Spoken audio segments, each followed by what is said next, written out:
Shalom, haleluya, haleluya. Berita termahal di dunia, berita keselamatan, berita yang terpenting di seluruh dunia adalah kebenaran firman Tuhan. Siapapun engkau sangat membutuhkan firman Tuhan. Mau baik kah, mau orang tua kah, karena firman Tuhan berkuasa. Saudara yang Tuhan Yesus kasihi, namanya manusia membutuhkan firman. Hari ini tanggal 4 Februari 2025, tema firman Tuhan, banyak gereja sepelekan, berkatnya besar sekali. Banyak gereja sepelekan, berkatnya besar sekali. Cita-cita saya adalah, kerinduan saya adalah pelopor dari pendoa syafaat. 30 September kami jelas sekali waktu saya membuat doa semalam-malaman atau semalam suntuk atau satu malam, Tuhan berbicara di hati saya. Sebagaimana Pak Pariaji katanya, Tuhan suruh dirikan gereja Tiberias. Iya, hampir sama, tetapi bedanya ini bukan gereja tapi pendoa syafaat. Tetapi saya mau katakan gereja sangat membutuhkan pendoa syafaat. Sekali lagi, gereja sangat membutuhkan pendoa syafaat. Bukan cuma gereja, setiap rumah tangga juga membutuhkan pendoa syafaat. Adanya doa syafaat di setiap rumah. Dan setiap orang membutuhkan pendoa syafaat. Setiap orang ini bagaimana? Contoh, kalau engkau merasa diri engkau kepala desa, engkau kepala dinas, itu jabatan-jabatan besar yang membutuhkan pendoa syafaat. Ini rahasia surga. Saya pun baru pertama kali ini, boleh bilang baru di bulan Januari akhir dan Februari ini saya gencar. Allah gencar untuk saya sampaikan. Tadinya saya berpikir pendoa syafaat kebutuhan gereja kami, gereja lokal, GBI Pondok Daud dan GBI Daniel. Tetapi ternyata ajaran Yesus Kristus ini adalah berbicara keseluruhan. Gereja membutuhkan organisasi, misalnya organisasi GPDI, GKI, semua organisasi membutuhkan ada barisan pendoa syafaat. Salah satu fungsi yang terbesar dari keuntungan pendoa syafaat, iblis tidak bisa masuk sembarangan. Saudara, ada dua tokoh yang saya mau angkat khusus hari ini. Saya pernah khotbah 5 tokoh. Tokoh Alkitab yang pertama Abraham, doa syafaat untuk Sodom dan Gomora. Kedua, Yerusalem, doa dari Raja Daud. Ketiga, Yeremia, pembuangan ketika orang-orang Israel ada di Babel. Dan khusus perjanjian baru, saya akan khotbah secara khusus. Mari kita melihat ayat pendukungnya, ayat pokoknya. 1 Timotius pasal 2 mengenai doa jemaat. Jadi ini memang lebih teruntuk jemaat. Karena jemaat rawan sekali iblis masuk dan menghancurkan. Dan satu paket dengan pendeta. Jemaat dan pendeta. Kalau jemaat sudah termasuk majelis-majelis, tidak heran banyak gereja yang maju, majelisnya hancur, majelisnya berkelahi, majelisnya hidup dalam persinahan. Karena apa? Tidak ditopang, tidak di-backup oleh pendoa syafaat. Pendoa syafaat ini begitu penting untuk dibangkitkan di akhir zaman ini. Sekali lagi, pendoa syafaat sangat penting untuk ada di setiap gereja. Seperti tema saya, banyak gereja yang sepelekan. Saya sudah banyak mengelilingi gereja-gereja karena saya pendeta yang suka sekali bergaul. Sejak dari anak-anak, saya terbiasa bergaul dengan teman-teman. Kami masih remaja, sudah terlibat dalam ikut di kampung kami di Desa Kauneran. Ada namanya generasi muda tanpa tembok. Saya ikut aktif. Di generasi muda tanpa tembok ada Advent, Gemim, aliran Pantekosta, Katolik. Jadi generasi muda tanpa tembok artinya organisasi silakan jalan, tetapi tidak boleh fanatik. Ini lagi yang sangat parah. Fanatik menghambat Injil diberitakan secara leluasa. Contoh, ini tentang Roh Kudus ingatkan saya tentang fanatik ini. Ada banyak, termasuk kami pernah alami di Jayapura 2003 kami alami, di mana kami mau mendirikan gereja kami yang kelima, pelayanan yang kelima, 2023 salah sebut, 2 tahun yang lalu. Ada anak rohani saya, anak rohani, dia dibesarkan di Pondok Daud. Dari guru sekolah minggu saya latih dia jadi pengkhotbah. Di gerejanya yang lama di Kota Raja, dikasih latih hanya sebagai guru sekolah minggu. Di pelayanan kami, saya ajari khotbah sampai dia bisa sekolah teologi di Biak. Tetapi yang menghalangi kami membuka di Koyakoso ini adalah anak rohani ini. Dia kasih jahat begitu rupa. Oh, pendeta itu kan bikin kacau. Bayangkan, saya orang tua rohani, dibilang pendeta itu kan tukang bikin kacau.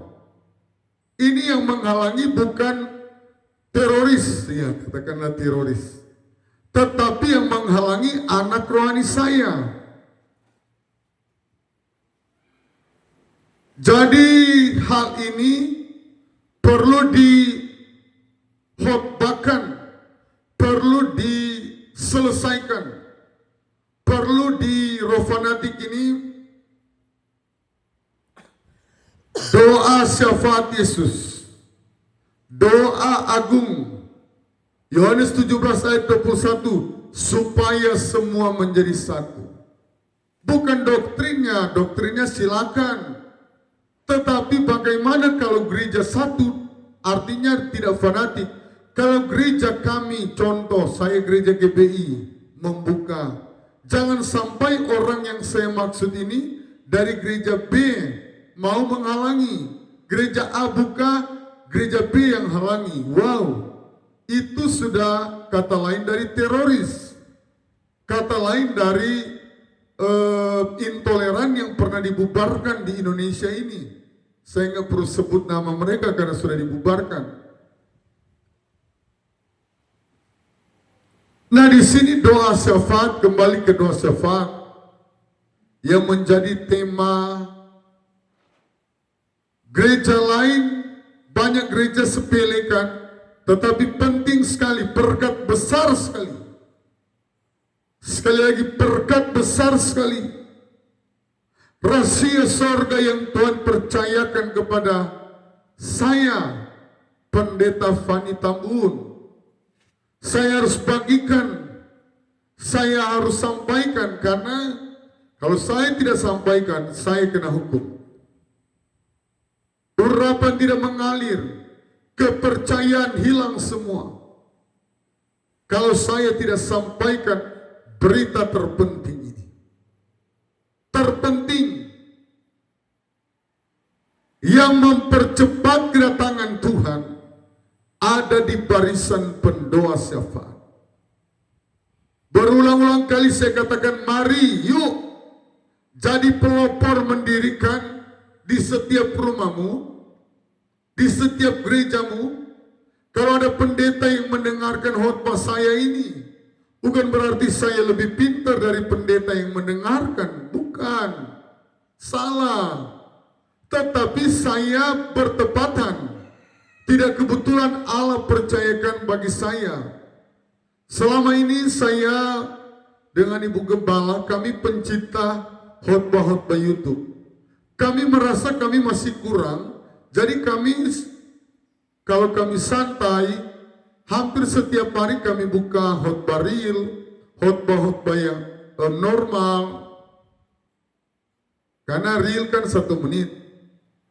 Jadi khotbah yang normal, yang setengah jam, 45 menit, bahkan sampai khotbah 1 jam, kami studi banding istilah dalam dunia pendidikan atau dunia sekuler. Apa yang kami rasa kurang dari khotbah kami banyak belajar dari pendeta-pendeta yang lebih hebat, lebih dulu dipercayakan Tuhan.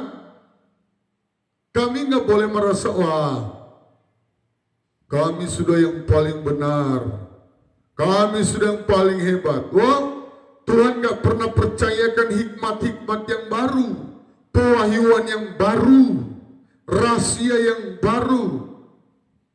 Kami selalu berdoa, Tuhan, rahasia firman-Mu Tuhan bukakan. Setiap kali kami berdoa, kami rindu Tuhan, apa yang harus kami khotbahkan di hari ini. Karena kami setiap hari berkhotbah. Tuhan bawa kami kepada pendoa syafaat ini sudah beberapa kali, baik khotbah real, khotbah normal. Dari perjanjian lama, siapa tokoh-tokohnya? Ada 3 tokoh yang saya boleh sampaikan rahasia sorga di hari ini, tetapi terkhusus di perjanjian baru.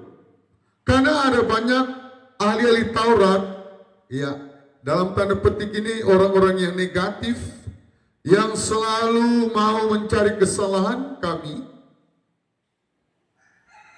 Mana buktinya? Cuma perjanjian lama kok. Katanya rahasia sorga.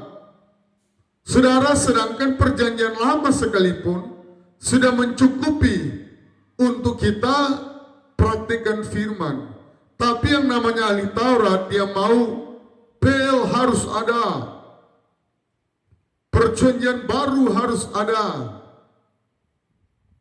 Allah tidak membeda-bedakan pel dan PB. Allah menggenapi. Saudara yang saya kasih dalam nama Tuhan Yesus, mari kita baca 1 Timotius pasal yang kedua, ayat yang pertama.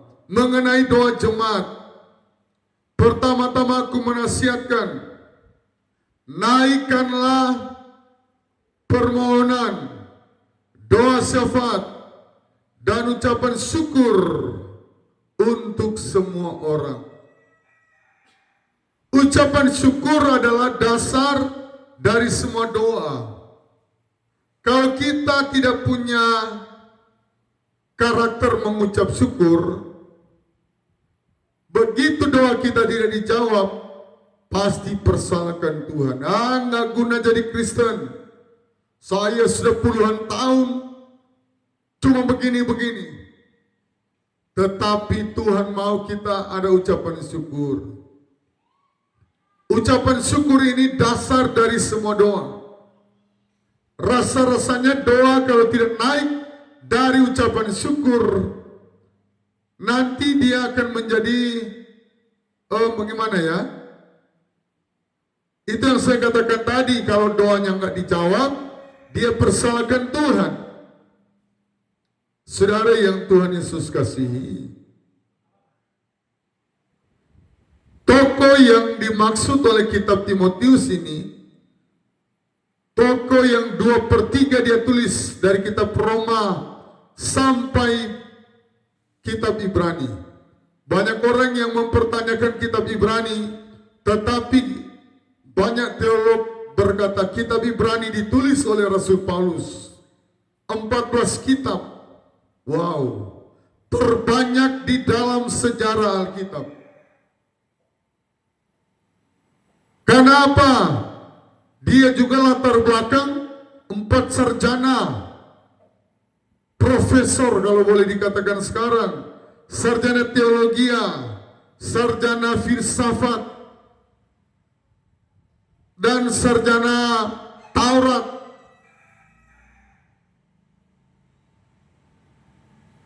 Saudara, Rasul Paulus, dia adalah orang terpintar, murid dari Gamaliel. Dan dia menulis ini untuk Timotius, anak rohaninya, anak didiknya. Dua tokoh ini mempraktikkan doa syafaat. Dan Rasul Paulus, penderitaan kedua terbesar selain Yesus.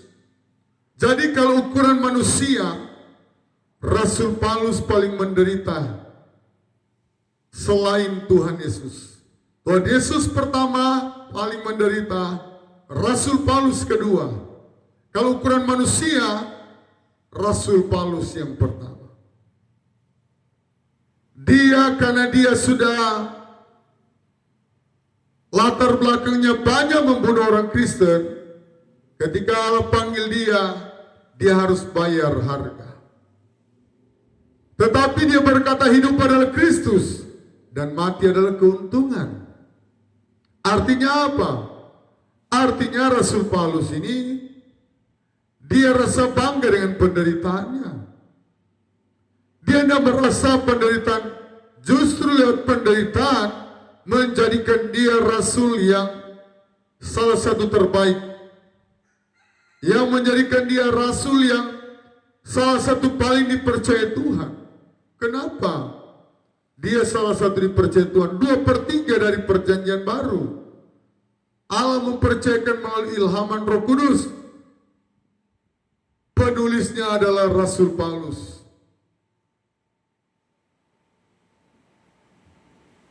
Ditujukan kepada Timotius, berarti Timotius ketika dia melayani, dia mempraktekkan doa syafaat. Dan orang yang biasa dengan doa syafaat, nggak gampang jenuh berdoa. Banyak sekali kelebihan. Tetapi orang kalau tidak terbiasa, 10 menit dia berdoa, pasti dia berdoa malam, aminnya jam 7 pagi atau jam 8 pagi. Alias apa? Ngorok, tertidur. Tetapi pendoa syafaat itu salah satunya tidak jemu-jemu berdoa. Karena ada belas kasihan yang ada di dalam pribadi dia. Kalau dia tidak berdoa satu hari, rasanya berhutang dengan Tuhan. Saudara yang saya kasih dalam nama Tuhan. Dan kalau pendeta-pendeta besar tidak mendirikan pendoa syafaat, itu juga yang membuat dia jatuh. Saya pelajari selama ini. Kurang lebih 22 tahun saya menjadi pendeta, 23 tahun. Pendeta-pendeta besar yang jatuh karena mereka tidak bangun yang namanya tim pendoa syafaat, khusus pendoakan. Misalnya kalau saya jadi pendeta hebat, terkenal, saya punya tim. Dan kami sudah dirikan dari tahun lalu. Dan pendoa syafaat ini permanen. Ke depan kami meninggal, pendoa syafaat ini kami wariskan kepada anak yang tertua sebagai gembala, Pastor Salomo. Jadi pendoa syafaat ini saya mau nanti berhenti sampai kiamat. Kenapa? Sangat-sangat penting. Saya mau pakai berapa banyak sangatnya. Artinya tidak dapat digambarkan, penting sekali, tidak dapat diutarakan dengan kata-kata. Untuk semua orang. Nah, inilah dia punya besarnya berkat yang ada. Mari kita ukur besarnya berkat yang ada. Firman Tuhan berkata satu jiwa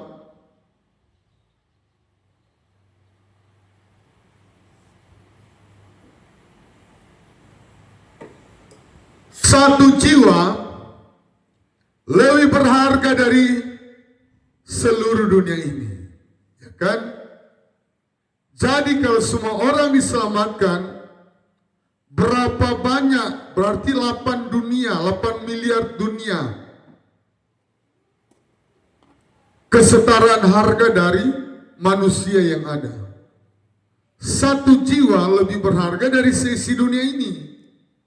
Nah, disinilah kita dapat menghitung betapa besar berkat ketika pendoa syafaat mendoakan ada satu orang bertobat, contohnya di hari ini.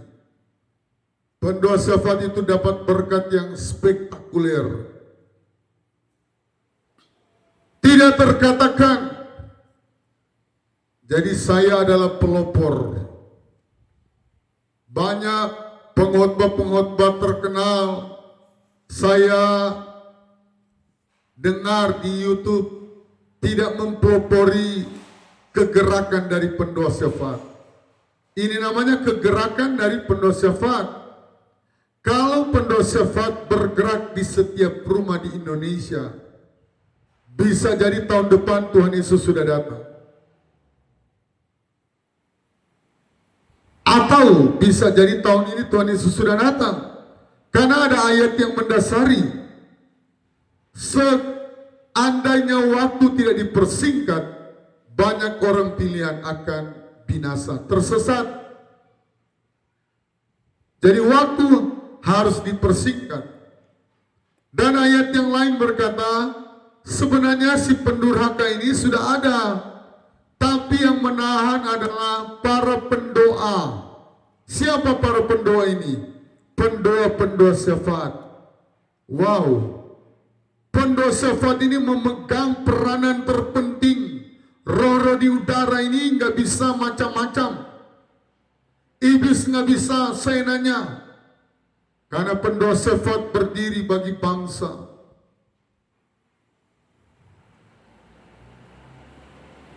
Tuhan, pulihkan, ampunilah bangsa kami. Ini lagu-lagu dari pendoa syafaat. Karakter dari lagu ini adalah lagu dari pendoa syafaat. Kenapa? Karena pendoa syafaat yang berdiri menentang iblis-iblis yang mau membuat orang masuk dalam api neraka. Pendoa syafaat yang berperang langsung. Sehingga hari ini saya membuka secara detail dan secara khusus arti dari doa syafaat ini. Jadi barisan pendoa syafaat sangat disayangkan gereja lebih mengutamakan ada pelajaran WL, ada training WL. Di Papua ada training WL, itu bagus, nggak salah. Training singers, ada latihan musik, guru dari Jakarta. Tetapi latihan untuk pendoa syafaat rasanya tidak ada. Training untuk pendoa syafaat tidak ada. Dan saya kira itu harus ada. Karena banyak yang awam yang nggak mengerti, yang nggak tahu. Termasuk banyak, kalau tidak diajarkan di gereja-gereja, ternyata banyak pendeta yang tidak tahu. Baca ayat ini, perikop ini, tapi nggak memahami sedalam itu. Kebenaran yang sesungguhnya, kebenaran yang hakiki, yang esensial dari pendoa syafaat ini.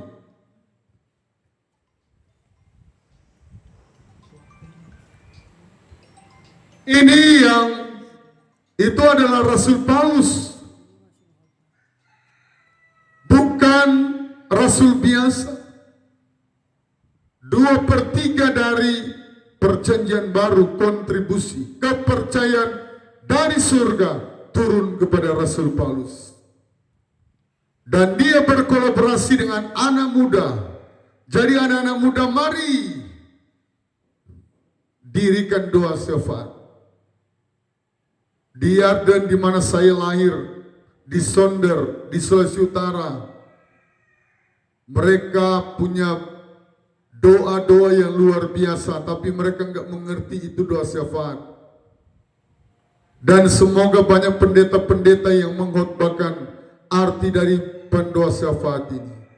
Saya harap istri saya, Ibu Gembala, selip-selip di dalam khotbah, karena saya yang mengupas secara mendalam. Semua orang, ayat 2, untuk raja-raja, untuk semua pembesar, agar kita dapat hidup dengan tenang dan tentram dalam segala kesalehan dan kehormatan. Pertama, untuk raja-raja, untuk semua pembesar. Dimulai dari raja-raja, presiden-presiden. Doakan semua presiden di seluruh dunia. Presiden Donald Trump yang baru terpilih, presiden dari negara-negara Arab, doakan. Atau raja-raja, pokoknya orang nomor 1 lah. Karena penyambutannya ada Perdana Menteri, ada raja seperti Raja Salman, dan Indonesia sendiri menganut presiden. Ini kenapa? Karena di satu negara kalau presidennya salah langkah, besar sekali kerugian yang terjadi. Apatah lagi kalau seandainya di satu negara pemimpinnya korupsi. Kalau dari orang nomor 1 korupsi, seandainya di satu negara, saya tidak bilang di negara mana, ini contoh, itu berdampak sampai di kampung-kampung, sampai di dusun-dusun. Pembangunan nggak kelihatan, gaji gaji-gaji guru, TNI Polri bisa korban karena dia pemegang kekuasaan tertinggi. Jadi perlu didoakan kalau dia salah bertindak, mengakibatkan fatal, mengakibatkan pengaruh yang terbesar di satu negara. Kalau cuma wali kota yang korupsi berarti cuma di kota itu. Contoh, ini contoh, saya tidak menyebut wali kotanya siapa. Kalau gubernur yang korupsi, wah lebih parah lagi. Berarti satu provinsi itu akan terima akibat dari korupsi itu. Kemiskinan, dan lain-lain. Apalagi kalau sudah skalanya presiden. Makanya Alkitab suruh kami mencoba tanggal 1 itu khusus presiden atau gubernur atau wali kota atau bupati. Khusus tanggal 2 mau bulan apa kami belajar berdoa. Untuk negara, untuk pejabat, untuk pembesar. Agar kita dapat hidup tenang, tentram, dan dalam segala kesalehan dan kehormatan. Jadi banyak positifnya. Atau mau dibilang hampir 100% positif. Tapi kalau sudah ada yang korupsi, hampir 100% negatif. Atau kalau korupsi 100% negatif. Ya. Karena dia lebih parah dari kebaikan. Jadi kalau korupsi ibarat kejahatan. Ayat yang ketiga, itulah yang baik. Nah, ini ayat yang memberikan penghormatan, memberikan penjelasan penuh bahwa pendoa syafaat itu sangat diberkati, sangat penting, sangat diperlukan. Kami bangga, gereja kami ketika pendoa syafaat 30 September berdiri, tanggal 9 Oktober langsung terbuka satu pelayanan GBI Daniel. 30 September cuma jelang sekitar 10 atau 11 hari sudah terbuka satu gereja lagi. Karena pendoa syafaat ini sangat penting, sangat bernilai, sangat berharga di mata Tuhan. Tapi banyak gereja-gereja belum menganggap ini begitu penting. Terbukti, ya, karena harus ada bukti. Banyak sekali gereja yang tidak punya doa syafaat. Ada sih ada, tapi ketika berpuasa, mari naikkan. Tetapi yang kalau mau dibuat secara khusus, spesifik, sehingga mereka terarah, terprogram. Sehingga pendoa syafaat tersistematis, nggak asal-asal. Karena ini mendoakan seluruh dunia, skopnya besar sekali, skalanya besar sekali. Kalau WL, walaupun dia hebat, paling cuma di gerejanya, fungsinya hanya di gerejanya. Tapi kalau pendoa syafaat seluruh dunia memerlukan pendoa syafaat. Dari ayat pertama ini untuk semua orang. Untuk raja-raja, semua pembesar. Jadi raja-raja, banyak pengertian dari raja-raja. Semua pembesar, semua orang-orang besar. Itu yang saya katakan tadi. Kalau kau hukum tua, karena banyak hukum tua yang jatuh dengan korupsi, jatuh dengan perempuan, kalau dia laki-laki. Jadi seperti itu, harus memerlukan pendoa syafaat. Iya, ayat 3 ini dia punya penjelasan yang sangat penting. Itulah yang baik, pertama yang baik. Kedua, yang berkenan kepada Allah, juru selamat kita. Yang ketiga, menghendaki. Ini ayat yang keempat. Jadi pengertian yang ketiga, yang menghendaki supaya semua orang diselamatkan dan memperoleh pengetahuan dan kebenaran. Jadi yang keempat, pendoa syafaat membuat orang memperoleh pengetahuan dan kebenaran. Pengetahuan juga berbicara hikmat. Bagaimana ketika pendoa syafaat mendoakan pejabat, dia tidak jadi korupsi. Karena hikmat akan turun. Jadi kalau saya mau angkat, mau kupas keseluruhan, waktunya 3 jam, 4 jam rasanya tidak cukup. Karena ini luas sekali. Ayat yang ketiga saya baca karena ini ayat pokoknya di ayat 3 dan ayat 4 ini juga. Itu yang baik, yang berkenan. Iya. Jadi berkenan ini dan doa syafaat ini semua orang bisa. Asalkan beri waktu. Kenapa? Doa syafaat kan tidak harus di dalam gereja. Di rumah bisa. Justru di rumah paling banyak waktu daripada di gereja. Di gereja mungkin dalam ibadah raya rata-rata 2 jam. Itu tidak semua doa, ada firman, ada terbagi liturginya.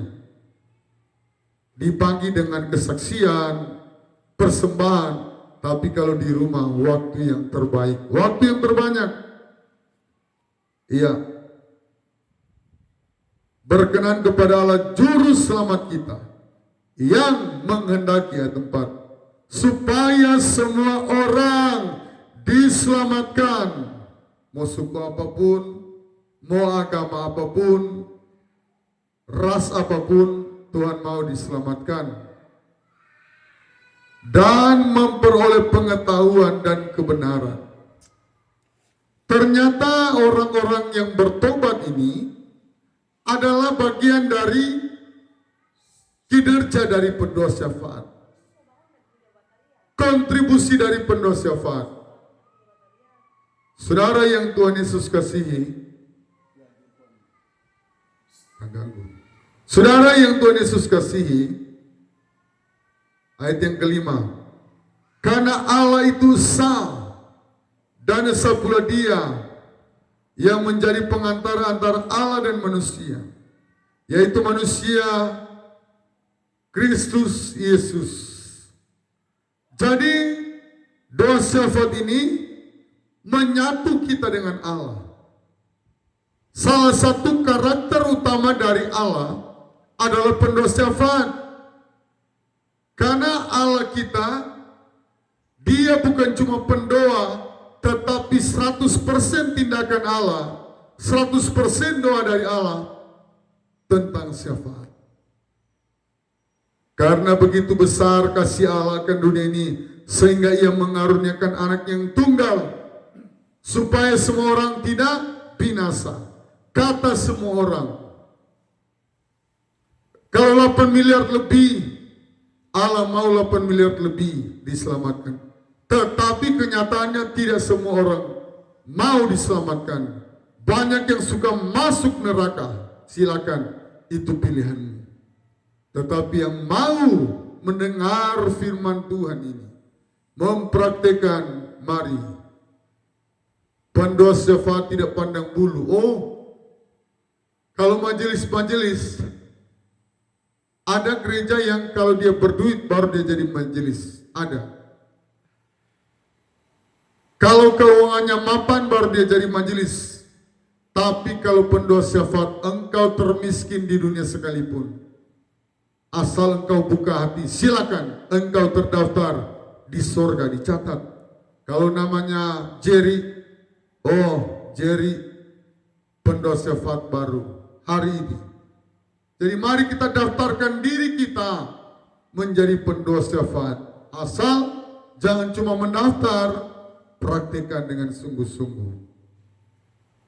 Ya, menjadi salah satu bagian dari karakter utama dari Yesus, pendoa syafaat.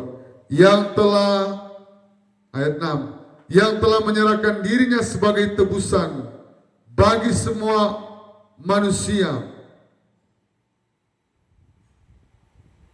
bagi semua manusia. Itu kesaksian pada waktu yang ditentukan.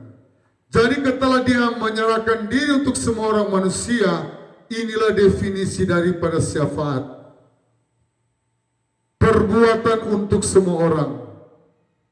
Dan syafaat menjauhkan kita dari roh egois, kepentingan diri sendiri. Orang yang biasa berdoa syafaat, dia berdoa bukan hanya untuk dirinya sendiri. Dan kita lanjut. Jadi ayat 6 dulu, yang telah menyerahkan dirinya sebagai tebusan bagi semua manusia. Itu kesaksian pada waktu yang ditentukan. Menjadi kesaksian. Orang kalau tidak egois pasti dia punya kesaksian. Kalau dia mementingkan diri sendiri, maunya dia yang jadi kaya. Tapi mau kasih keluar uang, rasa-rasa mau sakit, rasa-rasanya mau pingsan. Kalau dia mau kasih keluar uang, alias pelit, tidak mau berkorban. Ayat 7. Untuk kesaksian itulah aku telah ditetapkan sebagai pemberita dan rasul. Jadi menjadi pemberita dan rasul, menjadi kesaksian, karena dia tidak menyayangi dirinya. Bahkan satu-satunya hamba Tuhan dalam Alkitab yang berkata, lebih baik saya tidak kawin. Kenapa alasannya, Bang? Daripada dia kawin, istrinya menghambat dia dalam pelayanan.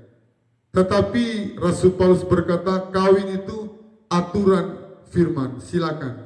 Tapi khusus pribadi dia lebih pilih jomblo, sendirian, supaya dia lebih leluasa menyampaikan Injil. Yang kukatakan ini benar, aku tidak berdusta, dan sebagai pengajar orang-orang bukan Yahudi dalam iman dan kebenaran. Jadi pendoa syafaat itu bukan hanya untuk orang Yahudi. Pendoa syafaat bukan hanya untuk orang Kristen, tetapi semua agama, semua suku, semua orang. Dan yang kedua, pendoa syafaat yang kedua yang saya mau jelaskan siapakah dia.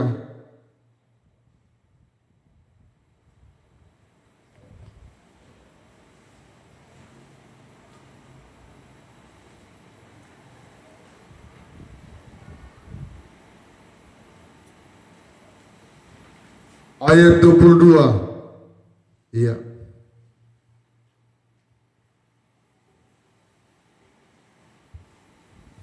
Ayat yang ke-39, Lukas pasal 22. Di Taman Getsemani, lalu pergilah Yesus keluar kota dan sebagaimana biasa, ia menuju Bukit Zaitun. Murid-muridnya juga mengikuti dia. Sebagaimana biasa Yesus bersyafaat, Yesus berdoa, karena karakter dari Yesus tidak pernah pilih suku, tidak pernah pilih satu negara, tetapi semua negara terbuka keselamatan. Ayat 40. Setelah tiba di tempat itu, ia berkata kepada mereka, berdoalah supaya kamu jangan jatuh ke dalam pencobaan. Kalau orang berdoa syafaat, dia peka sekali dengan Roh Kudus. Dia salah jalan sedikit, Roh Kudus, salah, jalanmu salah, engkau tersesat. Jadi hidup dalam kekudusan. Tidak gampang jatuh, tidak gampang tersesat. Ayat 41. Kemudian ia menjauhkan diri dari mereka kira-kira sepelempar batu jaraknya. Lalu ia berlutut dan berdoa, katanya. Berlutut adalah satu kebiasaan kami. Setiap kali kami mau berkhotbah di medsos, kami berlutut. Setiap kali kami beson, kami berusaha berlutut. Gereja mula-mula, umat-umat Tuhan selalu berlutut. organisasi GPDI, gereja tahun-tahun 70-an 80-an, mereka berlutut hampir 2-3 jam, mereka tidak rasa jenuh, dan pelayanan GPDI berkembang dengan luar biasa. Ayat yang ke-40, ya Bapakku, jika engkau mau ambil cawan daripadaku, tetapi bukan kehendakku, melainkan kehendak-Mu lah yang terjadi. Jadi tidak sayang-sayang diri kalau pendosa Syafat rela berkorban waktu, tenaga untuk berdoa, mengorbankan urusan-urusan keluarga. Dan ayat yang keempat, maka seorang malaikat dari langit menampakkan diri kepadanya untuk memberikan kekuatan kepadanya.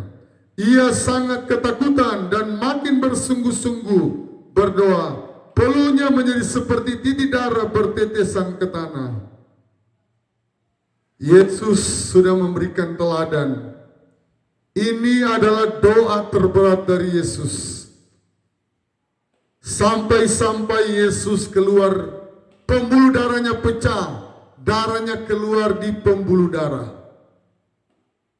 Mau sentuh saja sudah sakit, apatah lagi dicambuk, apatah lagi dipakaikan mahkota duri. Ini penderitaan terbesar di muka bumi ini. Sampai kiamat tidak ada yang dapat menderita seperti Yesus Kristus. Dia menderita buat siapa? Buat kita semua. Dia tidak mementingkan diri sendiri. Kalau dia mau mementingkan diri sendiri, berapa lama dia mau suruh malaikat Gabriel, malaikat Mikael, engkau menyamar seperti Yesus. Tetapi bukan itu karakter Yesus yang menipu atau berdusta. Tetapi karakter dari Yesus, karakter yang berkorban. Korban waktu, itu bagian juga dari doa. Doa syafaat. Jadi doa syafaat ini beban-beban terberat di satu negara sebenarnya dipikul oleh pendoa syafaat. Saya selalu bilang kepada pendoa syafaat kami, doakan Pak Prabowo dan Pak Gibran, karena mereka pengambil keputusan terutama di negara ini. Kalau mereka salah mengambil keputusan, salah besar. Tetapi mereka berhasil, berhasilnya sangat besar. Dua ayat lagi, ayat 45. Lalu ia bangkit dari doanya dan kembali kepada murid-muridnya. Tetapi ia mendapati mereka sedang tidur karena duka cita. Ayat yang terakhir, katanya kepada mereka, mengapa kamu tidur? Bangunlah dan berdoalah, supaya kamu jangan jatuh ke dalam pencobaan. Banyak gereja-gereja tidur yang mereka urus program-program gereja. Wow. Program gereja itu banyak sekali. Tapi pendoa syafaat itu duduk di kaki Yesus. Banyak gereja-gerejanya seperti Marta. Urusan di dapur. Marta urusan di dapur itu mengartikan urusan duniawi. Memang betul, penting. Kan ada tamu Yesus. Tetapi kita harus cari tahu Yesus enggak mengutamakan perut. Yesus berkata manusia bukan hidup dari roti saja. Maria tahu itu. Enggak penting saya urus di dapur. Saya mau ada di kaki Yesus, dengar firman Tuhan. Pendoa syafaat selalu ada di kaki Tuhan. Di kaki Tuhan ada rahasia-rahasia sorga. Tetapi program-program gereja belum tentu ada rahasianya. Justru rahasia sorga itu dipraktikkan oleh program gereja. Ketika saya dapat rahasia ini tentang doa syafaat, saya dalam posisi doa semalam-malaman.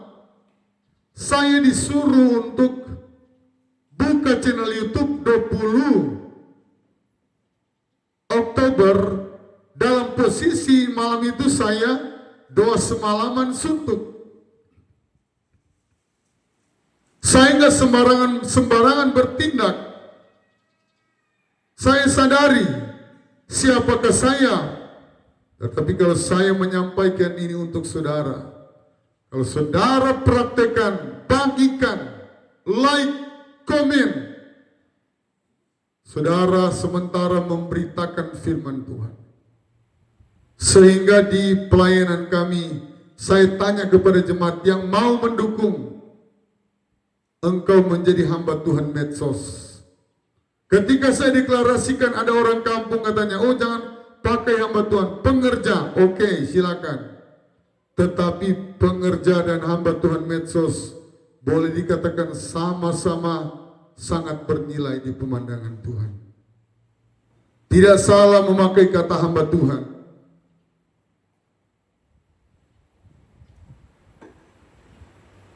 Engkau yang setia menyampaikan, lewat membagikan, engkau pasti diberkati dengan luar biasa. Tetapi kalau engkau dengar lewat begitu saja, berarti berkatmu akan lewat begitu saja. Tetapi pemirsa kami yang setia di channel YouTube PS Fani Christine, engkau akan diberkati dengan luar biasa. Saya terlalu yakin Allah sumber berkat. Ada 3 tokoh yang ada di perjanjian baru yang mempraktikkan. Saya memulai dengan Rasul Paulus dan Timotius. Saya tutup dengan pribadi yang sempurna, Yesus Kristus. Tetapi kalau mau ikut urutan dari kitab perjanjian baru, Yesus sudah melakukan dulu, baru Rasul Paulus. Sehingga Rasul Paulus terinspirasi dari perbuatan-perbuatan Yesus Kristus. Mari Yohanes 17 ayat 21 ya. Ayat ini sangat penting ya. Tadinya saya sudah tutup tapi Roh Kudus ingatkan saya. Yohanes 17 ayat 21. Doa Yesus untuk murid-muridnya. Jadi Yesus pun harus kawal lewat doa. Karena kalau Yesus tidak kawal, backup, banyak sekali murid yang akan jatuh. Bukan cuma Yudas, bisa jadi semua. Tetapi Yesus yang kawal. Ayat 21, ayat terakhir. Supaya mereka semua menjadi satu, sama seperti engkau, ya Bapa, di dalam aku dan aku di dalam engkau. Agar mereka juga di dalam kita, supaya dunia percaya dan engkaulah yang telah mengutus aku. Supaya dunia percaya, tidak bingung. Masa gereja Pantekosta berkelahi-berkelahi antara seperti saya katakan tadi, yang menghambat kami dari gereja aliran lain. Aliran Pantekosta, saya jujur, di gereja Koyakoso di Jayapura. Dan betapa berdosanya orang yang menghalangi mendirikan gereja. Sekali lagi, betapa berdosa orang yang menghalangi mendirikan gereja yang baru. Karena apa? Kalau satu gereja berdiri, dia mampu menyelamatkan ada yang sampai 1.000 orang. Seperti GBI Mawar Saron, Kelapa Gading, 10.000 kursi. Kalau Tuhan pakai gereja kami, jangankan 10.000 kursi, 1.000 orang, 1.000 kursi. Betapa senangnya hati Tuhan. Jadi sekali lagi, ada denominasi gereja khusus. Kalau jaraknya terlalu dekat, jaraknya, dia mau hanya dia saja. Kami bangga aliran gereja GBI. Walaupun kami berdekatan, ketua umum kami tidak mempersalahkan, ketua BPD kami tidak mempersalahkan. Yang penting Injil disampaikan. Penjual-penjual bakso, baku-baku dekat nggak masalah. Itu bimbingan dari ketua BPD kami. Dan saya banyak dibimbing oleh ketua BPD kami, Bapak Sumiran. bahwa gereja harus bertumbuh di mana-mana. Kalau gereja bertumbuh di mana-mana, banyak orang yang diselamatkan. Semakin banyak orang diselamatkan, semakin cepat kedatangan Tuhan. Kita satu dalam doa. Bapa, berkati pemirsa yang setia. Setia menonton, setia like, setia membagikan, setia menonton sampai habis, dan mempraktikkan firman-Mu. Tuhan memberkati secara khusus. Terima kasih Tuhan. Hamba-Mu sudah berhenti, tetapi Roh Kudus tidak pernah berhenti. Roh Kudus sambil alih, biarlah kami menjadi pelopor-pelopor doa syafaat berdiri. Dan hamba-Mu rindu, hamba-Mu dikenal menjadi pendeta yang menjadi pelopor pendoa syafaat. Karena pendoa syafaat sangat dikehendaki oleh Tuhan, sangat berkenan, dan orang-orang akan memperoleh pengetahuan, kebenaran. Tidak ada lagi yang tersesat. Karena pendoa syafaat, dia adalah benteng terhebat di muka bumi ini. Pendoa syafaat, iblis paling takut, Lucifer paling takut.